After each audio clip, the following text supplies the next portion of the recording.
Good morning বন্ধুরা, সবাই কেমন আছো? আশা করছি সবাই ভালো আছো, সুস্থ আছো। যে যেখানেই আছো ভালো থেকো, সুস্থ থেকো। আর আজকে হলো রোববার, তো আজকের ব্লগটা সকাল সকাল শুরু করলাম। আর আমি দেখো আজকে সকালবেলায় রান্নাটা সেরে ফেলছি, কারণ আজকের রান্নায় অমন কিছু নেই। আর আজকে সকালের ব্রেকফাস্টটাও অমন কিছু নেই বানানোর মতন আর কি। তো ওই জন্য ভাবলাম রান্নাটাই সেরে ফেলি। তো আজকে দুপুরের রান্নার মানে আছিল হলো বাঁধাকপির সবজি হবে, আর ডাল আর ডিম হবে। তো ওই জন্য কী করলাম, এক পাশে ডিমটা বসিয়ে দিয়েছিলাম, আর এক পাশে বাঁধাকপিটা বসিয়ে দিলাম। তো বাঁধাকপিটা মা কালকে রাত্রে কেটে রেখেছিল, তো সকাল সকাল ওটা সেদ্ধ করা হয়ে গেছে। তো ভাবলাম বানিয়ে ফেলি, কারণ বাঁধাকপি দিয়ে বাবা রুটি খাবে। তো আজকে যেহেতু বাবা রুটি খাবে বাঁধাকপি দিয়ে, তো ওই জন্য ভাবলাম সকাল সকাল চলো বাঁধাকপিটা যখন বানাচ্ছি রান্নাটাও সেরে ফেলি।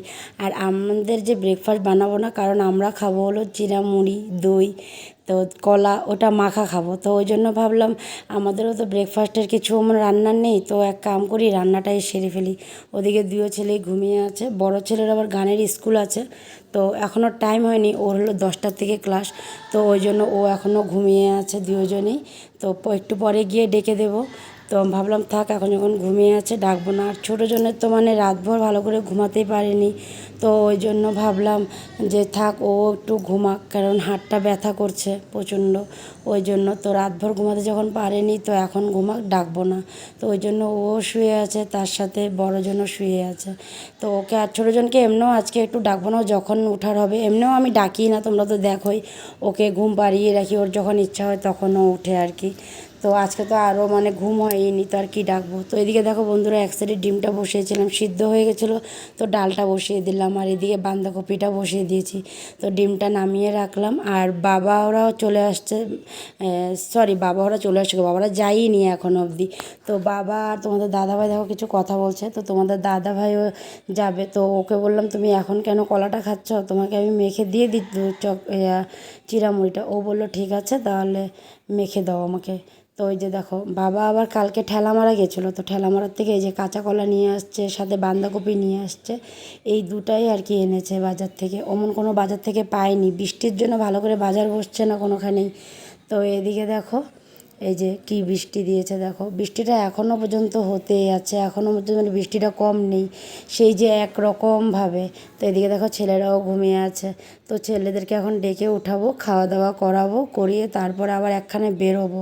তো কোথায় সেটা আগে দেখিনি, যদি তোমার দাদাভাই না সময় না হয় তাহলে বেরোবো আর কি আমি ওদেরকে নিয়ে।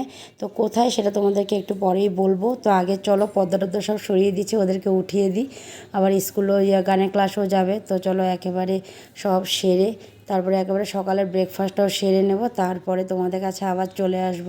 তো চলো ওদেরকে আগে উঠিয়ে দিই, আসো। তো দেখো চলে আসলাম গাড়িতে, টেম্পোতে বসে আছি। তো কোথায় যাচ্ছি তোমাদেরকে তো বললাম, যদি দাদাভাই না নিয়ে যেতে পারে, তোমাদের দাদাভাই আর কি, তাহলে আমি নিয়ে যাব। তো তোমাদের দাদাভাইয়ের সময় হয়নি, ও একটু সাইডে কিছু কাজের জন্য মানে আটকে গেছিলো, তো ওই জন্য ও আমাকে বললো যে তুমি নিয়ে চলে যাও।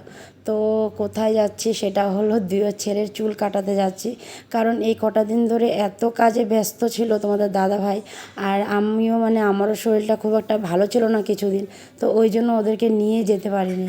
তো আজকে ভাবলাম না, নিয়ে যাই, দুজনের চুল কাটিয়ে দিই, কারণ পূজা চলে আসছে দুদিন পরেই।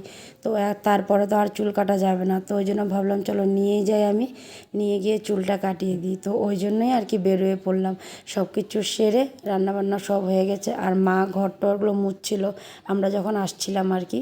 তো এদিকে দেখো চলে আসলাম, আসিনি এখনও, গাড়িতেই আছি, সরি, আমি ভাবলাম চলে আসছি। তো এদিকে দেখো গাড়িতে দুজনই বসে আছে। তো চলো এখন ফাইনালি চলেই আসলাম, এই যে নেমে পড়লাম, নেমে এই দেখো এখন যাব সেলুনে। তো এদিকে দুজন দাঁড়িয়ে আছে, একজন একজনকে আদর করছে, বড়জন ছোটোজনকে। তো ওই দেখো হাতের মধ্যে এখনও ওটা মানে বাঁধাই আছে, ওটা আর খুলিই নি, আমি একেবারে স্নানের সময় খুলবো আর কি। তো এখন অবধি বাঁধাই আছে। তো এখন বড়জন বসবে, আগে বড়জনের চুলটা কেটে নেবে, তারপরে ছোটোজনকে কাটাবো। তো দেখো বড়জন বসে পড়েছে, আর ছোটোজন দাঁড়িয়ে দেখছে। ওর না ভালোই লাগছিল না জানো, মানে ওকে বসতে বলছি, ও বসতেও চাচ্ছে না, মানে কেমন করছে, মানে ভালো লাগছে না, ওই যে হাতটা ব্যথা করছে, ওই জন্য হয়তো শরীরটা ভালো লাগছে না। তো যাই হোক বড় ছেলেরও চুলটা কাটা হয়ে গেছে। তো দেখো চুলটা কেটেছে, কেমন লাগছে বলো আমার বড় বাবাকে। আর এখন ছোট বাবার চুল কাটতে বসে পড়েছে। দেখো আগে তো কি কাঁদতো জানো চুল কাটতে বসলে, মানে খুব ভয় করতো আর কি। আর এখন আর ভয় করে না। এখন ওই যে কাটতে কাটতে ওদের আঙ্কেলদের সাথে কথা বলতে বলতে ওর এখন মানে ইসে হয়ে গেছে। এখন আর ওর মানে ওই জিনিসটা হয় না যেটা আগে হতো। তো দেখো কি সুন্দর করে বসে ও কাটছে। আর এদিকে বড়জনের কিছু লাগে, কি বলে কি পেন্সিল না কি ওটা লাগে। তো বলছে মা আমি একটু গিয়ে দেখে আসি। তো ওই জন্য মানে পাশেই দোকানটা, এই যে পাশেই দোকানটা, তো আমি এখানে দাঁড়িয়ে আছি ওর কাছে। আবার এখানে একজন চুল কাটছে, তো ওই জন্যই। তো চলো একেবারে ঘরে গিয়ে তারপরে তোমাদের কাছে চলে আসবো। চলে আসলাম বাড়িতে। আর জানো চুল কাটিয়ে আসতে অনেক লেট হয়ে গেছিলো, প্রায় 2:30টার মতন বেজে গেছিলো। তো এসে দেখো বড়জন স্নান করে নিয়েছে, তার সাথে আমি ছোটোজনকে আগে ছোটোজনকে করিয়ে দিয়েছিলাম। ওকে করিয়ে দিয়ে আবার মানে সুন্দর করে সাজুগুজু করিয়ে দিয়ে ওই দেখো দিবানের মধ্যে শুয়ে দিয়েছি। ও এখন শুয়ে শুয়ে টিভি দেখছে। আর বড়জন তো স্নান করে চলে এসেছিলো। আর এদিকে মা চলে আসছিলো ভাতটা বাড়তে। আর আমি এখনও মানে ফ্রেশ হতে পারিনি, কারণ অনেকটা লেট হয়ে গেছিলো। তো ভাবলাম ওকে খাইয়ে দিই, কারণ ছোটোজনের খিদা পেয়েছে বলছিল। তো ওই জন্য মা বড়জনকে খাইয়ে দিচ্ছে, আর এদিকে বড় ছেলেকেও ভাত দিয়ে দিয়েছিল। আর তার মধ্যে দেখো বাবাও ফ্রেশ হয়ে চলে আসছিলো। তো ওই জন্য দেখো বাবাকেও দিয়ে দিল মা। তো বাবাও খাচ্ছে ওদিকে, আর এদিকে আমি এখন নিয়ে বসবো মানে ছোটোজনকে। তো ভাবলাম ওকে খাইয়ে দিই, খাইয়ে দিয়ে তারপরে আমি যাব আর কি ফ্রেশ হতে। তো ওই জন্য আমি ভাবলাম ওকে আগে খাইয়ে দিয়ে দিই। দেখো মা ওকে বড়জনকে নিয়ে বসে পড়েছে। আর আমিও এখন ছোটোজনের ভাতটা নিয়ে নেব। বারবার করে বলছে ওর খিদা পেয়েছে, তো ওটার জন্যই। তো দেখি, তো আজকে আবার একটু মামার কাছে আর কি নিয়ে যেতে পারি, কারণ ওর হাতের ব্যথাটা জন্য একটু নিয়ে যেতে পারি দেখাতে। তো দেখি ফোনটা করুক তোমাদের দাদাভাই কি বলে। তো এদিকে দেখো ছোটোজনকে ওষুধ খাওয়াচ্ছিলাম। তো ওষুধ আর একটাই আছে, এটা খাইয়ে দিয়ে তারপরে ভাতটা খাইয়ে দেবো। তো চলো একেবারে খাওয়া দাওয়াটা সেরেই নিই। আমার ছোট্ট পাপ্পা দেখো নিনি করে উঠলো এখন, এই মাত্র উঠেছে নিনি করে। না আর আজকে তো সারাদিনে তোমাদের সামনে এসে কথা বলবো সেটার আর সময়ই হয়নি। তো যার জন্য এখন চলে আসলাম তোমাদের সামনে। তো এই দেখো এখন ওকে উঠালাম, এতক্ষণ ঘুমিয়েছিল, আমি মাত্র ওকে এখন উঠালাম। আর ওই দেখো হাতের মধ্যে গরম মানে সেটা এটাকে কী বলে ক্র্যাক ব্যান্ডেজ বলে, এটা বেঁধে রাখলাম। সকাল থেকে মানে এটা পরিয়ে রেখেছিলাম, চুল কাটতে গিয়েছিলাম তখনও পরিয়ে রাখলাম। আর এসে একটা খুলে দিয়ে স্নান টান করিয়ে তারপরে আবার এটা পরিয়ে রেখেছি। হাতটা প্রচণ্ড ব্যথা করছে। নিয়ে যাব ওই যে এসের কাছে নিয়ে যাব মামার কাছে। তো দেখি হাতটা দেখে কি বলে। খুব ব্যথা হচ্ছে হাতের মধ্যে, হাতটাকে মানে নড়াতেই পারছে না। আমরা মামা দাদু যাবো তো ওষুধ দিবে না। কম্বল গায়ে দিয়ে ঘুম পাড়িয়েছিলাম, কম্বলটা বলে কি শুয়ে দিতে, ওই জন্য একবারে ভাঁজ করে উপরে রেখে দিয়েছে। কম্বল গায়ে দিয়ে শুয়ে রেখেছিলাম, তো এখন আর কম্বলটা গায়ে দেবে না বলে। তো এখন আস্তে ধীরে উঠাবো, নিয়ে যাব কোলে করে নিয়ে ডাইনিংয়ে নিয়ে যাই, কিছু একটু খাইয়ে দিই। তারপরে ওর পাপারাও আসেনি, বাবা ওরাও আসেনি। তো আসুক বাবা ওর পাপা ওরা আসুক, আসার পরে তারপরে কি খায় না খায় ওর পাপা আর কি তোমাদের দাদাভাই খেয়ে টেয়ে তারপরে আমরাও বেরোবো। মানে মামা আসে প্রায় 7টা সাড়ে 7টার দিকে মামা আসে আর কি। চলো বাবা চলো, কোনো কিছু খায় নি, চলো।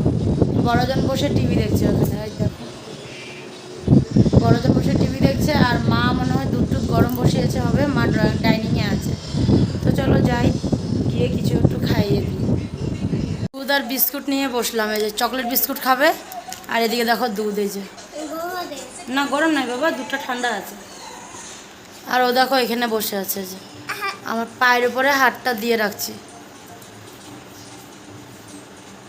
কইছে বাবা আচ্ছা, হাতটাকে আমার পায়ের উপরে দিয়ে রাখছে। তো ও মানে পিছন করে বসছে, একটু হেলান দিয়ে বসলে আরাম লাগে আর কি, ওই জন্য। আর ওকে ও বিস্কুট দিয়ে খাচ্ছে। আর ওদিকে দেখো এই যে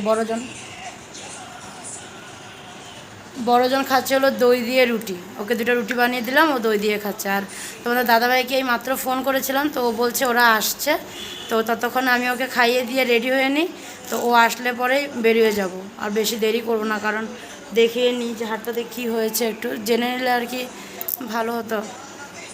না হ্যাঁ চলো আমরা খাই নি, হ্যাঁ আমরা খাই নি, হ্যাঁ খাই আবার আসবো, হ্যাঁ বলে দাও। আমি একটা ভুট্টা খাইনি। হ্যাঁ একটা দুধটা খাইনি, তারপরে ও আবার আসবে গেলাম। আর ওরও খাওয়া হয়ে গেল। আর এই যে বাবা তোমাদের দাদাভাই সবাই চলে আসছে। আর এখন বের হবো, এই যে ছোটো জনকেও রেডি করিয়ে দিয়েছি। আর ওখানে কিছু দেখাচ্ছে, ওই যে তোমাদের দাদাভাই ওই যে আমাদের সাইডে ওখানে বহুত বড় বড় বান্দর আসছে আর কি, বেশ একদম তাগড়া টুকরা বান্দর। তো ওগুলোর ভিডিও করে আনছে, তো ওটাই আর কি মাকে দেখাচ্ছে। আমাদের ওই ছাদের উপরে বেশ কটা 10-12টার মতন বেশ কটা আসছে, ওগুলো দেখালো। আর এই দেখো আমার চক্ষু বাবা না, আচ্ছা বান্দরকে ও মাংকিকে আপেল খাওয়াবে। চলো আমরা যাই, হ্যাঁ তো ওই মামার এখানে গিয়ে তো ভিডিও আর করতে পারবো না, তো ওইখান থেকে এসে তারপরে তোমাদেরকে জানাবো যে কি বলে না বলে। তো চলো আমরা এখন বের হই, রেডি হয়ে গেছি, চলো। সময় পরে আসলাম আর একেবারে খাওয়া দাওয়া শেষ করে এই মাত্র আসলাম। আর এখন প্রায় বাজে হলো 11:30 বাজে। আজকে অনেকটা লেট হয়ে গেছে, খাওয়া দাওয়া সারতেও লেট হয়ে গেছে। 11:30 না, 11:30 থেকে আর একটু বেশিই বাজছে, কারণ আজকে ডাক্তার এখান থেকে আসতেই প্রায় কটা বাজে, 10টা বেজে গেছে না, 10টা বাজবে আমরা যখন মানে মামার এখান থেকে আসছি। কারণ আজকে মামার এখানে প্রচণ্ড ভিড় ছিল, তো পেশেন্ট দেখছিল, যার জন্য আর কি মানে আমাদেরটা একটু লেট হয়ে গেছে। তার উপরে আবার ছোটোজনকে মানে ওখানে বসে রেখে 4টা ওষুধ খাওয়াইছে 10 মিনিট গ্যাপ গ্যাপ দিয়ে দিয়ে। তো আর ওদিকে মানে পেশেন্টও ছিল অনেক কটা, ওদেরকে ওষুধও দিচ্ছিল, তো ওদেরকেও দেখছিল, তার সাথে আবার ওকেও দেখছিল। যাওয়ার সাথে সাথে মামা বলছে যে দাও একটু আগে ওর হাতটা একটু দেখে নিই। তো হাতটা তো দেখেছে, মানে হাতটার মধ্যে ফুলা আছে। তো এখন মানে মামা বলেছে যে ওষুধ দিয়েছে 3 দিনের, খাইয়েছি আমি, আধা ঘন্টা পর পর খাওয়াতে বলেছে, এটা 10 মিনিট পর পর না, আধা ঘন্টা পর পর খাওয়াতে বলেছে, তো খাওয়াই দিচ্ছি ওষুধটা। তো এখন মামা বলেছে 3 দিন ওষুধটা খাবে, তারপরে যদি মানে ভালো হয়ে যায় তাহলে তো হলো, আর যদি মানে ব্যথাটা থাকে আর কি, যদি থাকে তাহলে একটা এক্সরে করে নিতে আর কি। তো দেখা যাক এই 3 দিন কি হয়। তোমরা সবাই প্রে করো যাতে কোনো কিছু না বের হয়, ভালো হয়ে যায় 3 দিনের মধ্যে। আমি তো খালি ঠাকুরকে ডাকছি মানে 3 দিনে যাতে এটা পুরোটা মানে ভালো হয়ে যায়, তাহলে আর এক্সরে করাতে হবে না। মানে আমার মানে ভয় করছে আর কি, আর কিছু না, কি জানি আবার কি বের হয় এক্সরে করলে পরে, ওটার জন্য। তো মামা তো বলেছে যে মানে চেষ্টা করবে 3 দিনের মধ্যে যাতে কমে যায়, ওষুধগুলো দিয়েছে ওরকম ভেবেই আর কি, যাতে কমে যায় 3 দিনে। তো যাই হোক ওষুধগুলোও খাইয়ে দিচ্ছি, আর এখন দেখি 3টা দিন অপেক্ষা করি, তারপরে আবার নিয়ে যাব। আর কালকে আবার বিকালবেলা দেখাতে বলে একবার ফোন করে জানাতে বলেছে, মানে কতটুকু ব্যথাটা কি আছে না আছে। তো যাই হোক দেখি কি হয়। তো চলো আজকের ভিডিওটা এখানে শেষ করে দিলাম, আগামীকাল আবার নতুন ভিডিও নিয়ে তোমাদের কাছে আসবো। তোমরা ভালো থেকো, সুস্থ থেকো আর সাবধানে থেকো। আর আজকের জন্য tata, bye bye, good night. শোনো গুড নাইট বলো তো সবাইকে, good night. Good night, tata.